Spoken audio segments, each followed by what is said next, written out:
Assalamualaikum warahmatullahi wabarakatuh, kawan-kawan pemirsa Sudut Pandang. Bersama saya Dede Prayudi, dan di sebelah kanan saya ada sahabat kami yaitu Bro Koko Dirgantoro, dan di sebelah kiri saya ada sahabat saya yang lain juga, namanya Mas Sigit Widodo, bukan saudara Jokowi, ya. Karena sama-sama Widodo kan, karena banyak yang bertanya. Banyak ya. Ya, jadi di acara Sudut Pandang kali ini, episode kesekian-sekian, udah lupa ya. Udah banyak. Sudah banyak. Lumayan. Ya. Kami akan membawakan sebuah diskusi tentang Roy Suryo. Oh enggak. Bosan ya? Kemarin udah kucing kita. Udah kucing ya, sudah kucing, terus sudah RUU perampasan aset ya. Nanti nunggu gugatannya dikembalikan lagi itu loh. Oh, yang butuh. Iya, yang ke kita FIFA bahas ya. lagi. Oke, tadi cuma bercanda. Jadi pada kesempatan kali ini kami akan membahas sesuatu yang kami pikir cukup serius. Kami pikir sangat worth it untuk dibahas dan sangat worth it untuk ditonton oleh para pemirsa Sudut Pandang. Yaitu terkait dengan statement-statement kontroversial yang diucapkan oleh ex-kolega Bapak Joko Widodo sewaktu masih menjabat di Solo sebagai wali kota Solo, ya. Saat itu wali kotanya Pak Jokowi dan wakil wali kotanya adalah Bapak FX Rudi. Ya. Izin senior. Ya. Jadi Pak FX Rudi ini suatu kali diundang ke sebuah podcast, yaitu Akbar Faisal Uncensored. Ya. Bukan unlimited, Bukan. Akbar Faisal Uncensored, dan di dalam podcast itu garing banget barusan ya. Dan di dalam podcast tersebut ya ada beberapa kalimat-kalimat dari Pak FX Rudi ini yang sangat menarik sekali untuk dibahas ya. Dan tentu saja ya sebagai kader PDIP tidak lain tidak bukan memang mungkin sudah memang tugasnya ada di ADART untuk menjelek-jelekin Pak Jokowi. Ya.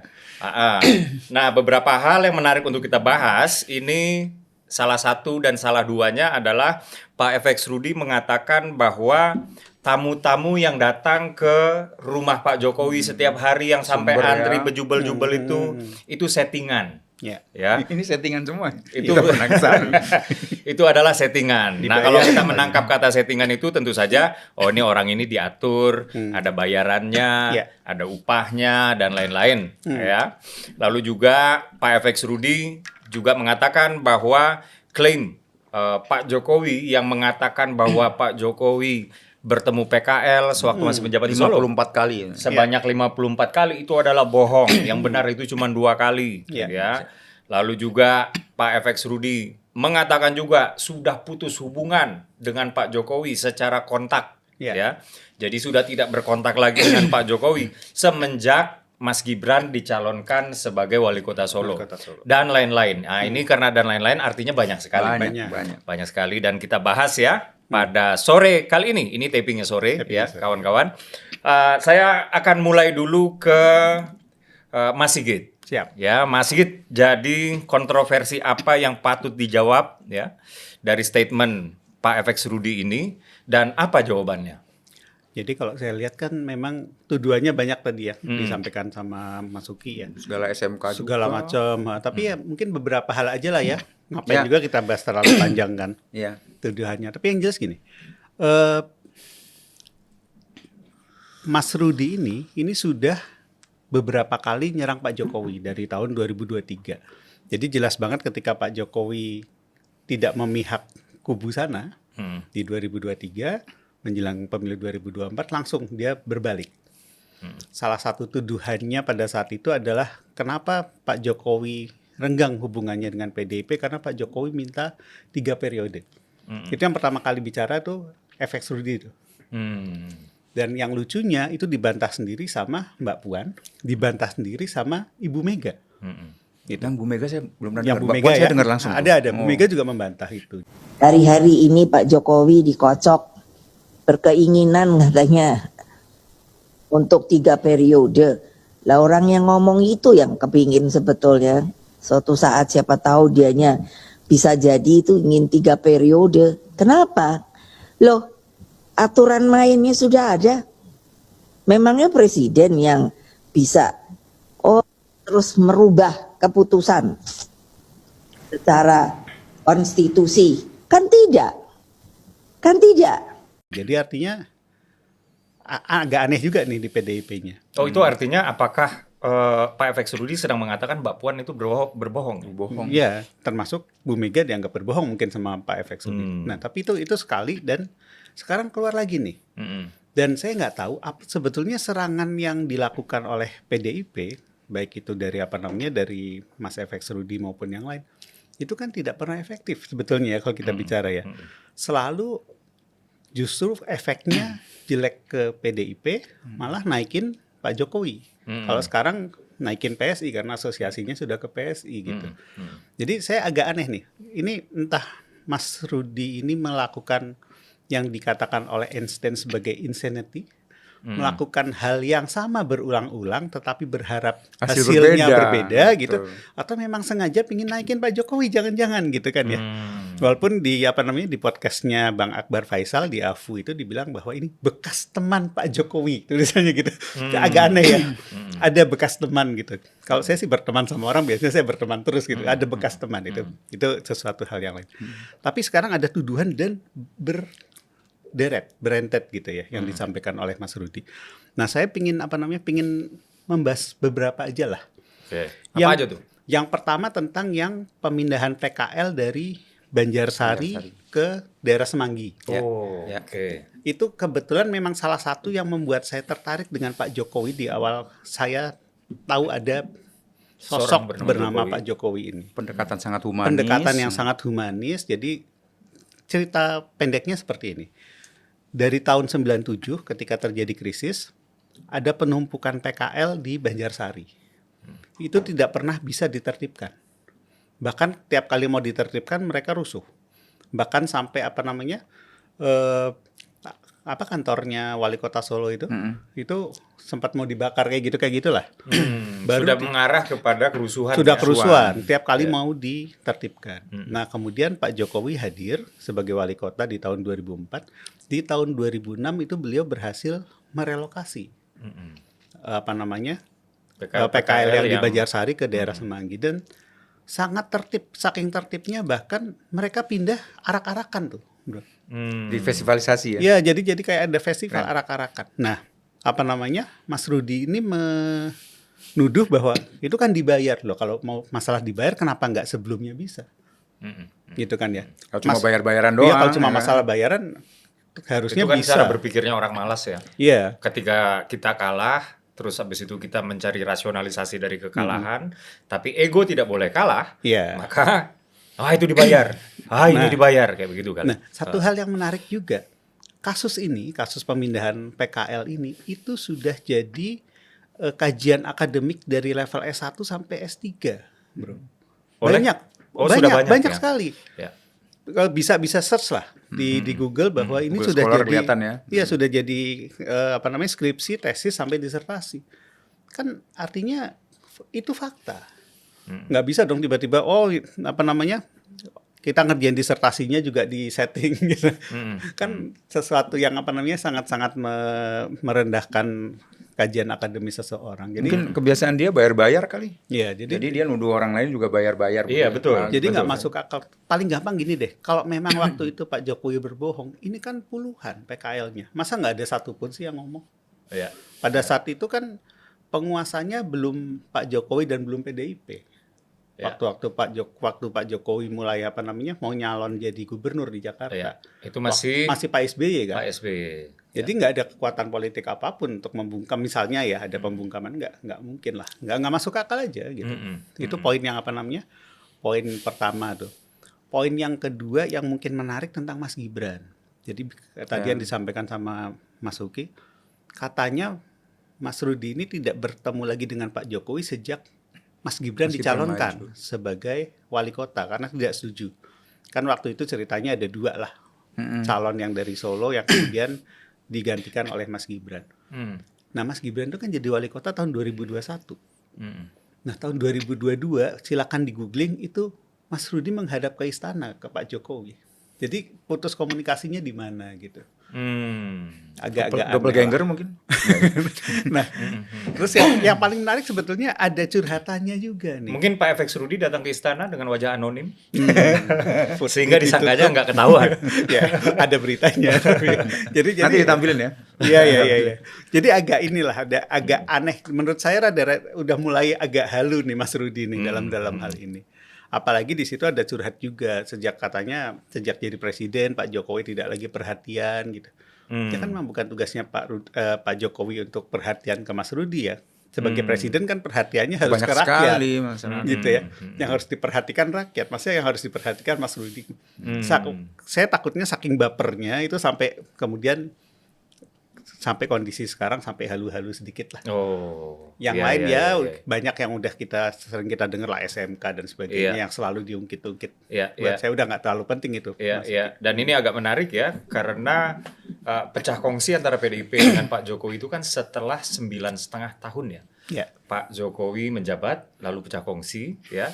Dan seolah-olah kemudian apa yang dilakukan oleh Pak Jokowi Selama 9,5 tahun. selama salah. 10 tahun, ya Salah artinya 9,5 plus setengah tahun, itu salah semua. Salah semua. Dan celakanya kan mereka yang menyalahkan itu adalah PDIP, dan PDIP adalah bagian ya penting dari yang 9,5 tahun itu.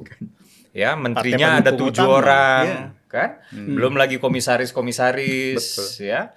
Bahkan pendukung-pendukung dari PDIP pun juga banyak yang kemudian menjadi komisaris-komisaris. Betul. Sebut saja gitaris band terkenal itu, Ya. ya kan? Itulah gitaris band itu. Cuman kita nggak usah sebut nama, ya. Dan sama Mas Rudi mau ditarik ke belakang lagi sampai Pak Jokowi wali kota dengan bilang bahwa pemindahan PKL yang tahun 2006 itu bohong katanya. Jadi mau narik mundur lagi. Jadi 20 pertanyaannya tahun. adalah selama ini Mas Rudi adalah bagian dari kebohongan yang sekarang dia klaim kebohongan itu real. Seperti itu ya? Iya, kira-kira seperti itulah. Itu seperti memercik air kena muka sendiri itu gimana Iya. katanya? Meludahi matahari. Meludahi. Iya. Iya. Oke, Mas Koko, ini kan tadi kan sudah disebutkan oleh Mas Sigit ya, bahwa ini ucapan-ucapan kontroversialnya itu seperti kayak bumerang lah ya. Ya, betul. Dilempar ke depan malah balik sendiri. Kena sendiri. Iya. Nah, ini dampaknya kira-kira apa untuk PDIP-nya itu sendiri? Partai di tempat Pak FX Rudi bernaung. Atau jangan-jangan berdampak ke PSI? Itulah. Orang itu mesti sadar menyerang siapa gitu.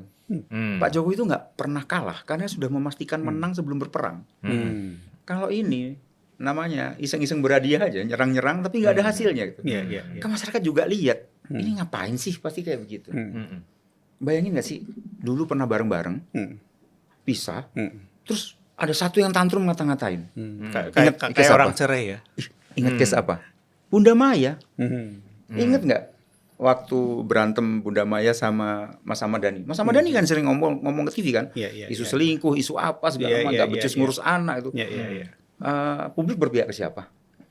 Jelas banget tuh, Iya. publik itu berpihak ke Bunda Maya. Ini sama. Iya. Dulu sama-sama memimpin Solo, bekerja bersama-sama. Ada satu tokoh politik yang kayak gitu juga di PDIP juga itu.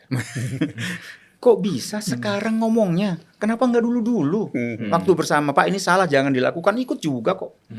Berarti dia bagian dari yang disebut Uki tadi, bagian dari kebohongan. Kebohongan itu dong kalau terbukti bohong itu. Iya. Yang menurut saya sih sekarang orang akan lihat bottom line-nya gitu. Bottom line-nya adalah satu, Pak Jokowi dicintai masyarakat. Kedua, program infrastruktur sama layanan-layanan ke masyarakat lewat APBN itu dinikmati masyarakat dan dirasakan langsung gitu. Ini susah dijatuhkan hanya dengan isu-isu seperti ini gitu. Pakai segala ngomong Pak Jokowi tidak digusur. Tidak pernah digusur seperti citra dia. Yang digusur itu saya gitu. Men, siapa yang peduli, men? Iya. Iya Iya. nggak? Siapa yang peduli? Iya.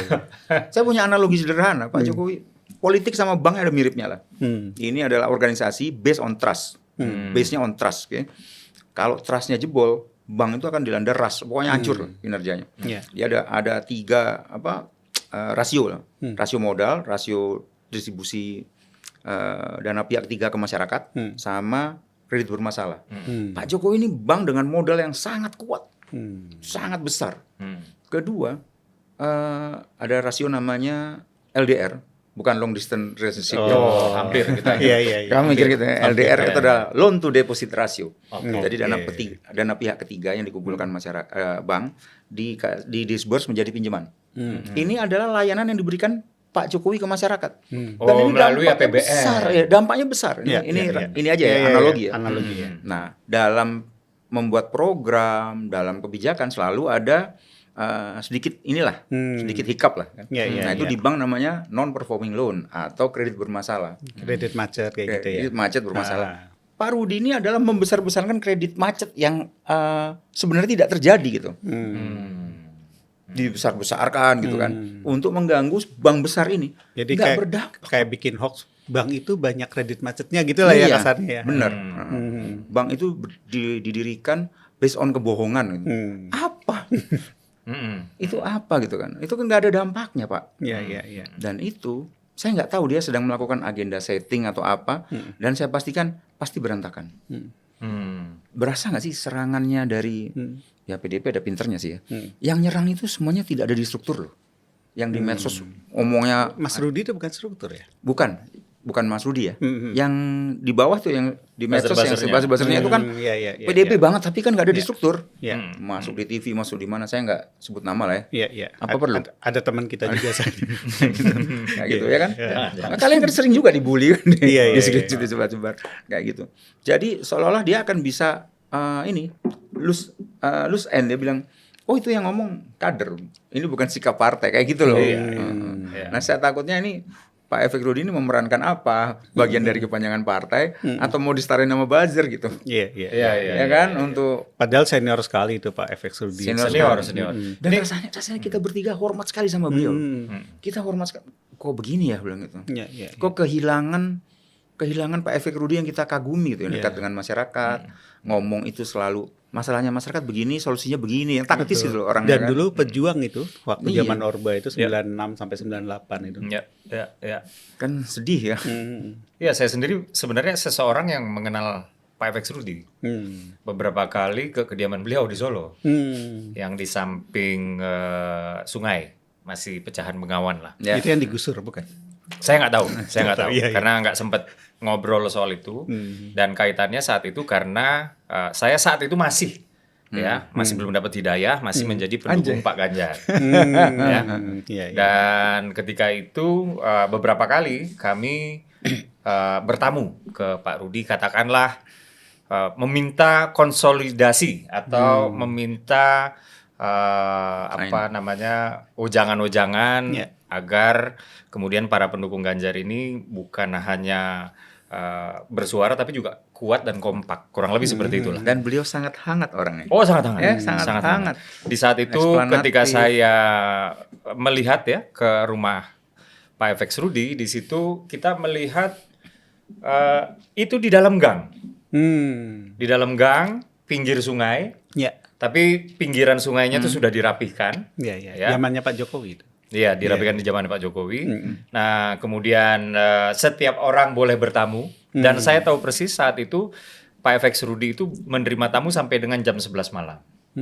Ya, sehingga dapat saya simpulkan saat itu bahwa Pak FX Rudi itu menerima warga kapan saja warga mau untuk bertamu, mengadu dan lain-lain lah. Dan kalau kita melengos sedikit ke kanan misalnya, keluar dari rumahnya, di situ ada Ibu FX Rudi dengan daster dan menggendong cucu.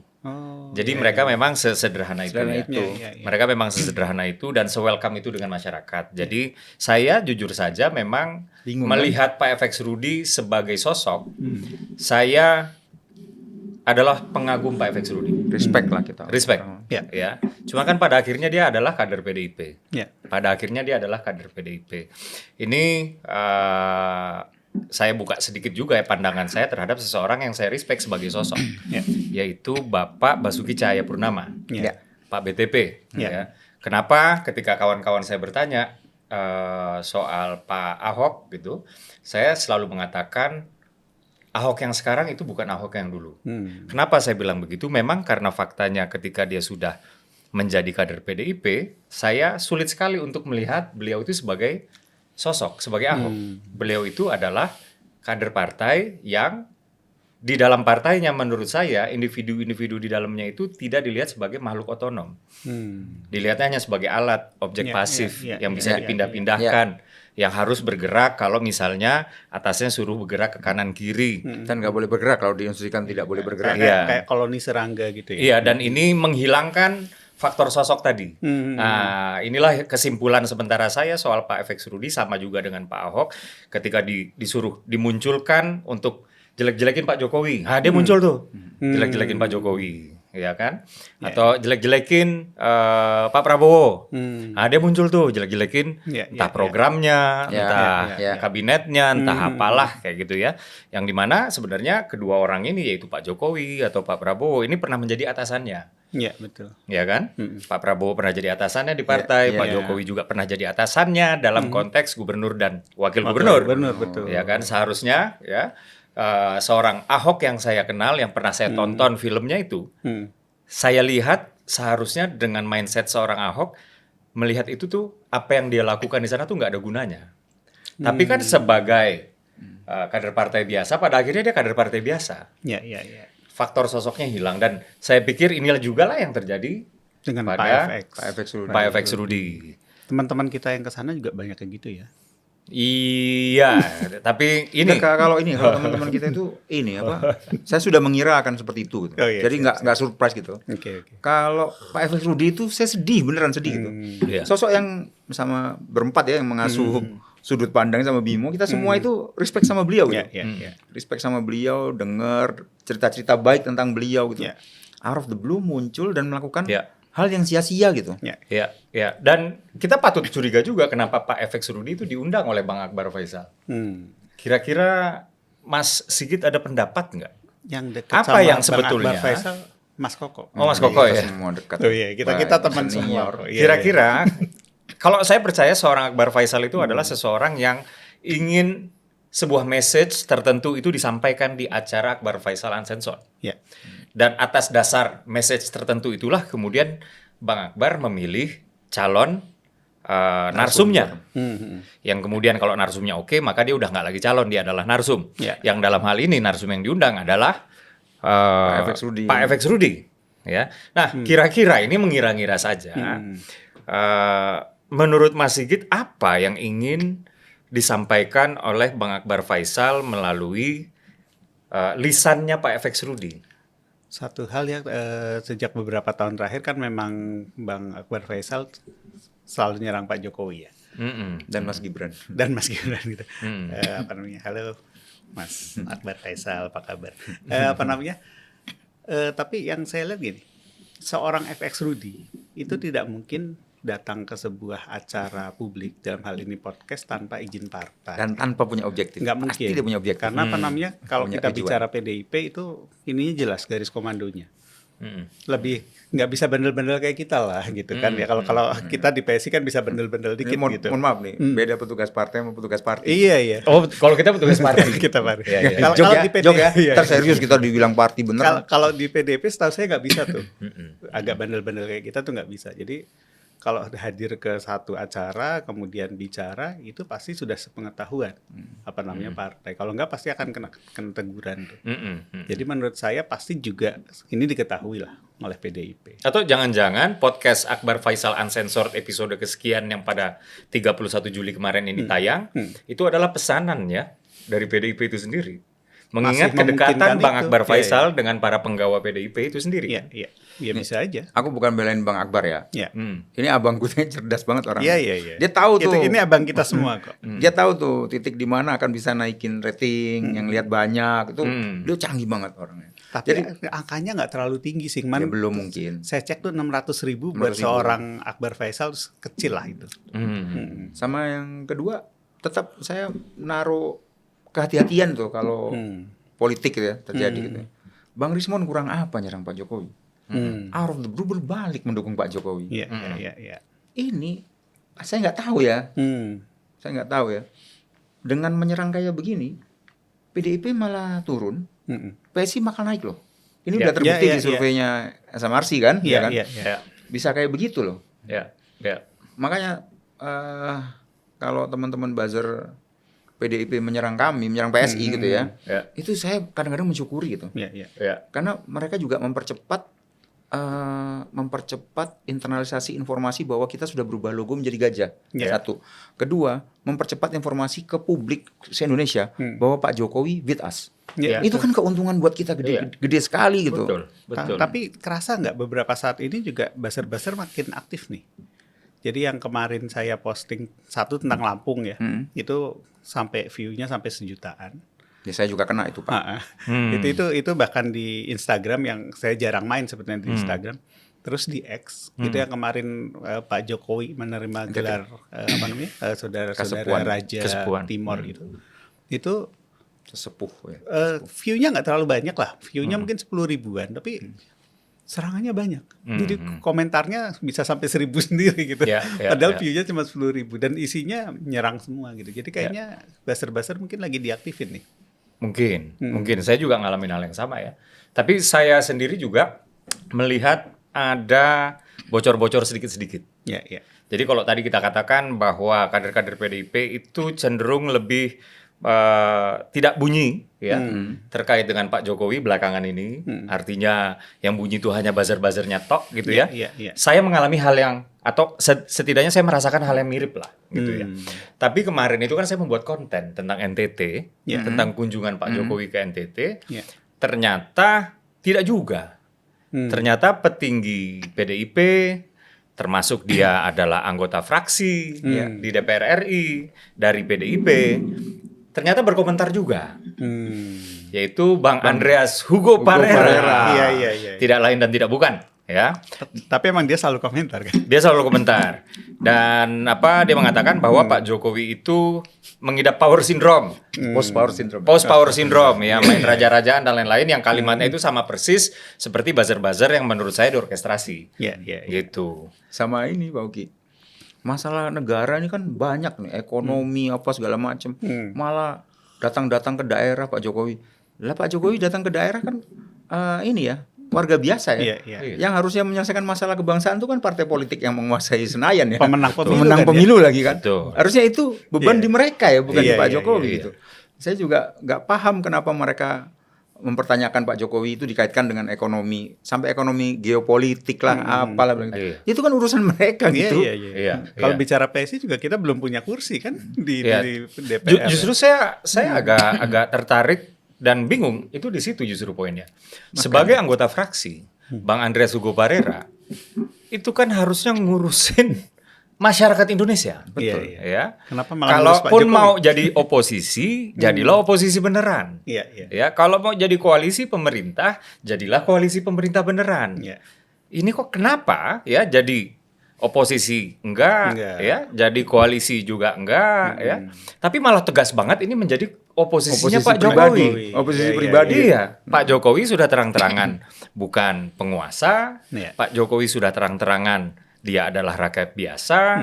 Bahkan sampai dengan sekarang hari ini pun KTA partai juga belum ada. Betul. Ya kan? Jadi apa gunanya buat rakyat banyak yang menggaji Pak Andreas Hugo Parera ini ya? Dengan Pak Andreas ini menjadi oposisinya Pak Jokowi itu apa gunanya? Buat rakyat banyak. Ya kan harusnya Pak Andreas Hugo Parera yang mengatakan persoalan-persoalan masih banyak ya, atau juga kemarin itu ketua DPD PDIP di NTT juga mengatakan Pak Jokowi harusnya menyelesaikan permasalahan bangsa dan permasalahan pribadi, maksudnya ijazah. Saya fokus pada permasalahan bangsanya ya. Harusnya kalimat dari ketua DPD PDIP NTT ini itu dilayangkan ke Pak Andreas Hugo Parera sambil nunjuk-nunjuk sedikit gitu. Tapi gini, bro kita sambil nunjuk-nunjuk. Kalau saya ngeliatnya gini, kalau saya ngeliatnya itu kayaknya bawah sadar mereka bahwa yang bisa menyelesaikan masalah bangsa Pak Jokowi. Gitu. Iya. Bawah sadarnya teman-teman PDIP jangan-jangan begitu tuh. Ya, saya pikir sih ya mungkin itu benar ya. Karena mereka hopeless, tidak bisa menyelesaikan, akhirnya ditugaskan itu kepada Pak Jokowi. Padahal mereka lah yang sekarang duduk di DPR. Jadi mereka tidak bisa melakukan itu, mereka berharap pada Pak Jokowi. Jangan-jangan seperti itu. Iya, jangan-jangan seperti itu sih. Tapi satu hal yang pasti ya kalau menurut saya. Sebentar. Tadi yang ngomong Sigit ya, para haters jangan nyerang ke saya. Tadi ya, nyerangnya ke Sigit ya. Ke Sigit. Nanti ya. Iya, Nggak, jadi dia ngomong tadi ya nyelekit ke PDIP dengan gaya muka yang flat gitu ya. poker face. Saya kesel loh. Saya bukan kader PDIP aja kesel. Iya, iya. Pemirsa, kita seruput Anda kopi panas, itu. kami Kami puas. puas. Enggak, kalau menurut saya itu memang sebuah ungkapan emosi yang alamiah aja. Ya. Karena ada dendam politik yang nggak berkesudahan, ya. Pak Jokowi tidak mau mendukung paslon yang diusung oleh PDIP. Tahu-tahu kemudian paslon PDIP lowbat, ya kan? Turun. Atau apa namanya hanya 16%, Ya. Nggak chief urutan lah. buncit, ya. Sementara paslon yang didukung oleh Pak Jokowi justru yang menang. Moncer, iya. Ya kan? Dan ini melahirkan dendam politik yang nggak berkesudahan sampai mereka pada akhirnya hingga hari ini tindak tanduknya dalam menyerang Pak Jokowi itu sangat irasional. Mantan yang sakit hati tadi yang disampaikan sama Mas Iya. Koko tadi. Saya juga mau ini aja mengingatkan teman-teman di sebelah itu. Mau memelihara dendam sampai kapan? Sampai survei kalian single digit baru sadar gitu. Kalau menyerang Pak Jokowi justru akan jadi bumerang. Jangan disadarkan Mas Koko, biarkan aja, jangan disadarkan. Oke, keep biarkan aja. attacking. Keep attacking, Iya, keep attacking. Asik, oke. Iya.